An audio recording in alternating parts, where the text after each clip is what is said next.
Pernah terfikir untuk hasilkan face mist sendiri yang menyegarkan dan menenangkan kulit dengan bahan semula jadi? Kini Anda boleh buat face mist DIY menggunakan hanya dua bahan mudah, air timun dan minyak biji labu yang mampu memberi hidrasi segera serta membantu menenangkan iritasi kulit. Caranya sangat mudah. Parut separuh timun segar, kemudian tapis untuk mendapatkan airnya yang bersih. Campurkan 2 sudu besar air timun dengan 1 sudu kecil minyak biji labu asli. Kacau hingga sepati, kemudian tuang campuran ke dalam botol semburan kecil yang bersih dan kering. Simpan dalam peti sejuk untuk memastikan kesegaran dan keberkesanan bahan terpelihara.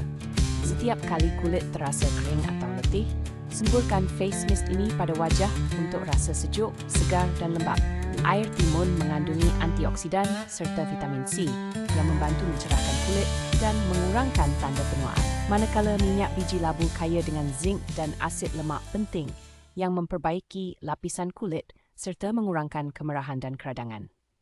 Gunakan bila-bila masa, terutamanya selepas terdedah pada cahaya matahari atau sebelum memakai solekan untuk hasil yang lebih flawless.